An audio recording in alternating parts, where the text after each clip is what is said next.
एक महत्त्वाची अपडेट सध्या समोर येते। मराठी एकीकरण समितीचे अध्यक्ष गोवर्धन देशमुख यांना पोलिसांनी ताब्यात घेतल्याचं सध्या समजतंय। महत्त्वाची ही अपडेट म्हणावी लागेल। आंदोलनाच्या ठिकाणी पोहोचण्या अगोदरच त्यांना पोलिसांनी ताब्यात घेतलं। आपण अगदी काही वेळापूर्वीच बघितलेलं होतं, गोवर्धन देशमुख यांना सुद्धा पोलिसांनी नोटीस पाठवलेली होती, मात्र ते आंदोलनस्थळी पोहोचण्याआधीच त्यांना पोलिसांनी ताब्यात घेतलेलं आहे। महत्त्वाची अपडेट आणि या संदर्भात अधिकची माहिती जाणून घेऊयात। आमचे प्रतिनिधी निकेश शार्दूल सध्या आपल्यासोबत आहेत। निकेश, आपण जर पाहिलं तर सर्वात आधी मोर्चा निघण्याआधी मनसेचे जे नेते आहेत अविनाश जाधव यांना पोलिसांनी ताब्यात घेतलं होतं। त्यानंतर अनेक कार्यकर्त्यांना नोटिसा बजावलेल्या होत्या। ठिकठिकाणी कार्यकर्ते आणि पदाधिकाऱ्यांची पोलिसांनी धरपकड जी आहे ती सुरू केलेली होती। ज्या ठिकाणी हा मोर्चा निघणार आहे ठाण्यावरनं ज्या काही गाड्या कार्यकर्त्यांच्या पदाधिकाऱ्यांच्या या ठिकाणी पोहोचण्याचा प्रयत्न करत होते, त्या सर्व कार्यकर्त्यांना ताब्यात घेण्याचा प्रयत्न जो आहे तो पोलिसांना होता। आणि काही वेळापूर्वीच गोवर्धन देशमुख जे मराठी एकीकरण समितीचे अध्यक्ष आहेत ते देखील मोर्चासाठी मीरा रोड या ठिकाणी पोहोचत असताना मधनाच अट्टास हाच होता की इथूनच मोर्चा काढायचा। त्यामुळे इथली या शहरामधली कायदा आणि सुव्यवस्था परिस्थिती कायम राखण्यासाठी आपल्याला इथून मोर्चाला परवानगी देता येत नव्हती। त्या कारणासाठी परवानगी नाकारण्यात आलेली। अन्यथा योग्य ठिकाणावरून योग्य मार्गाने जर त्यांनी मोर्चा काढला असता किंवा शांततेचं कुठलंही आंदोलन केलं असतं तर पोलीस दलाची काहीही हरकत आली नसती, त्यामध्ये अडचण आली नसती।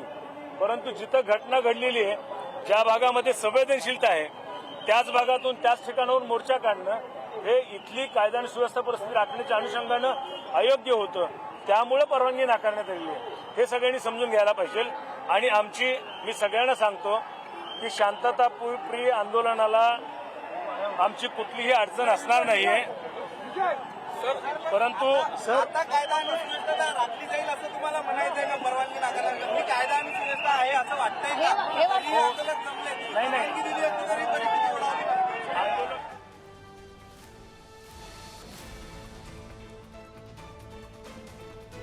तर आपण गृहराज्यमंत्री योगेश कदम यांची अगदी थोड्या वेळापूर्वीच आणि सध्या आता पोलिसांची सुद्धा प्रतिक्रिया ऐकलेली आहे। त्यांचं म्हणणं आहे, जर मनसे कार्यकर्त्यांनी आंदोलनाची जागा बदलली तर त्यांना आम्ही परवानगी देऊ, मात्र ज्या ठिकाणी अमराठी व्यापाऱ्यांनी मोर्चा काढलेला होता त्या ठिकाणी जर मनसेनं पुन्हा एकदा मोर्चा काढला तर कायदा आणि सुव्यवस्थेचा प्रश्न निर्माण होऊ शकतो आणि त्यामुळेच आम्ही ही परवानगी नाकारलेली आहे। जर तुम्हाला मोर्चा काढायचा असेल तर तुम्ही दुसरी जागा निवडा, असं योगेश कदम म्हणतात। हे लोक करतात आणि होणार नाही आहे। त्यांचे दुकानं बंद आताच करणार। तर हे लोक आंदोलन करू दिलं नाही करून दिलंय। तर खरं तर आपण बघू शकतो अनेक मनसे कार्यकर्त्यांना पोलिसांनी ताब्यात घेतलेलं आहे आणि ज्या ज्या मनसे कार्यकर्त्यांना ताब्यात घेतलेलं आहे तिथली परिस्थिती नेमकी काय आहे याविषयी जाणून घेऊयात। आमचे प्रतिनिधी निकेश शार्दूल सध्या आपल्यासोबत आहेत। निकेश, आपण बघू शकतो अविनाश जाधव यांना ताब्यात घेतलंच होतं, सध्या आता गोवर्धन देशमुख यांना सुद्धा ताब्यात घेतलं समजतंय। अनेक मनसे कार्यकर्त्यांना सुद्धा पोलिसांनी ताब्यात घेतलेलं आहे। अधिकच्या अपडेट्स या संदर्भातल्या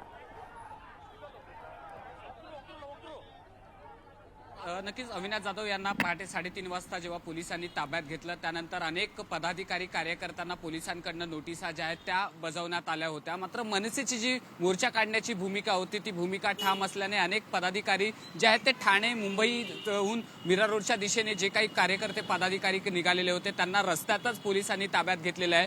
मीरा रोडला येणाऱ्या प्रत्येक चौकामध्ये प्रत्येक सिग्नलला पोलिसांची करडी नजर आहे। जे कोणी संशयित कार्यकर्ते दिसतात त्याच कार्यकर्त्यांना गाडी थांबवून जे आहेत ते ताब्यात घेण्यात येत आहे। आतापर्यंत 45हून अधिक कार्यकर्त्यांना पोलिसांनी ताब्यात घेतलेले आहे। मराठी एकीकरण समितीचे जे अध्यक्ष आहेत गोवर्धन देशमुख हे देखील मोर्चाच्या ठिकाणी पोहोचत असताना त्यांना देखील मध्येच रस्त्यावरनं अडून जे आहेत ते पुन्हा ताब्यात घेण्यात आलेले आहे। आणि ज्या ठिकाणी अविनाश जाधव या काश्मीरा पोलीस ठाण्यात ज्यांना ठेवलेलं आहे त्या ठिकाणी देखील या घडामोडींवर असंच लक्ष ठेवून राहा। आपण सध्याची लाईव्ह दृश्य बघतोय, अजूनही काही कार्यकर्त्यांना मनसेच्या कार्यकर्त्यांनी जे जमलेले होते आंदोलनस्थळी त्यांना सुद्धा पोलिसांनी सध्या ताब्यात घेतलं आहे आणि त्याच ठिकाणची आपण ही थेट लाईव्ह दृश्य बघतोय। मनसे कार्यकर्त्यांना पोलिसांनी ताब्यात घेतलेलं आहे।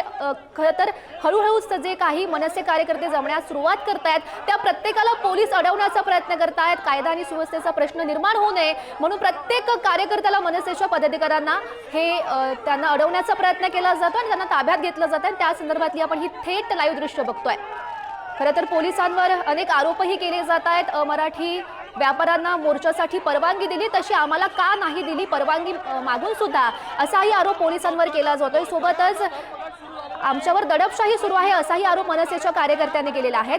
जे कार्यकर्ते जमण्यास सुरुवात करतात आंदोलनस्थळी त्या कार्यकर्त्यांना आता पोलीस ताब्यात घेत आहेत। मोठ्या संख्येनं पोलिसांचा बंदोबस्त हा तैनात झालेला आहे। मोर्चाच्या भागातली आपण ही थेट लाईव्ह दृश्य बघतोय। प्रत्येक कार्यकर्त्याला पोलिसांनी ताब्यात घेतलेलं आहे। मोठ्या प्रमाणात खरं तर मनसेचे कार्यकर्ते या ठिकाणी जमण्यास त्यांनी सुरुवात केलेली होती, मात्र एक किंवा दोन कार्यकर्ते सुद्धा जमण्यास या ठिकाणी आलेले होते। त्या प्रत्येकाला पोलिसांनी आता ताब्यात घेतलेलं आहे, त्यांची धरपकड केलेली आहे। मनसे कार्यकर्ते आणि पोलिसांमध्ये ही बाचाबाची सुरू आहे, त्या दरम्यानचे दृश्य। काही महिला कार्यकर्त्या सुद्धा आपल्याला दिसत आहेत, त्यांनाही पोलिसांनी ताब्यात घेतलेला आहे। मोठा पोलीस बंदोबस्त हा मोर्चाच्या ठिकाणी तैनात असल्याचं आपल्याला बघायला मिळत आहे। काही मराठी लोक सुद्धा आहेत जे आंदोलनस्थळी जमलेले आहेत, त्यांच्याकडून सुद्धा पोलिसांवर आरोप केला जातोय।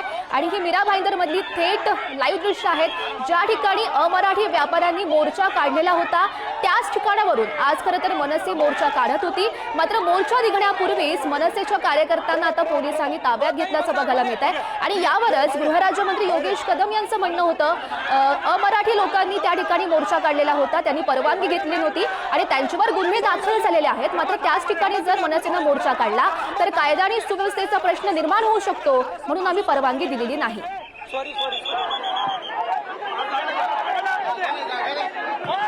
आणि एक गाडी निघालेली आहे।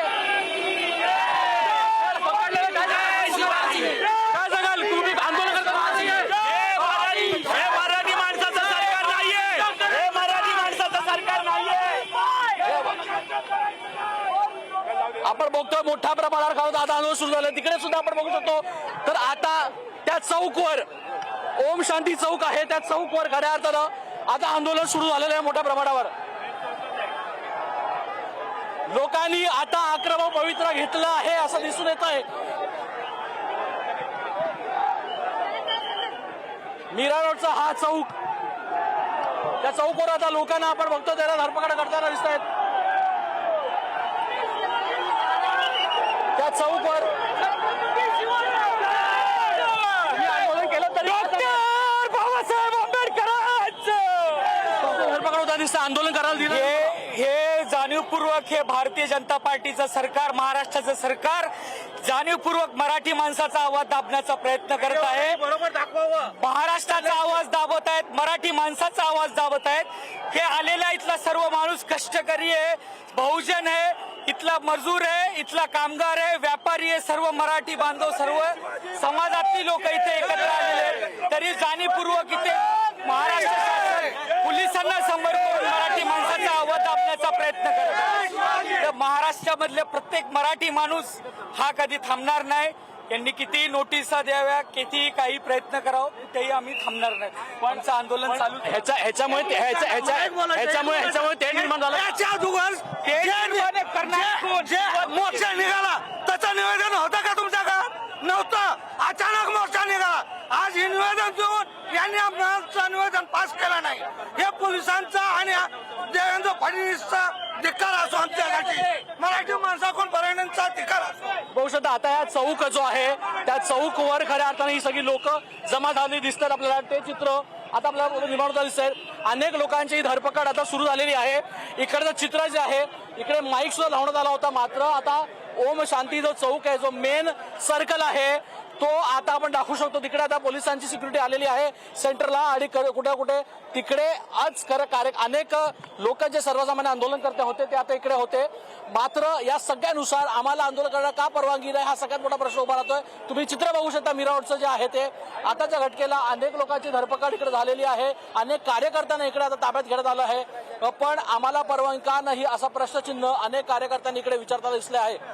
या चित्र जरी निर्माण झालं तर काही वेळापूर्वी पोलीस होते, त्यांनी एक प्रतिक्रिया अशी दिली आहे अधिकाऱ्यांनी की इकडून तिकडे जाण्याची परवानगी नव्हती। आपण बघू शकतो एक संपूर्ण बस जी आहे ती आता बसमध्ये लोकांना इकडे ताब्यात घेण्यात आलंय, तिथून त्यांना पोलीस स्टेशनला घेऊन जाण्यात येणार आहे।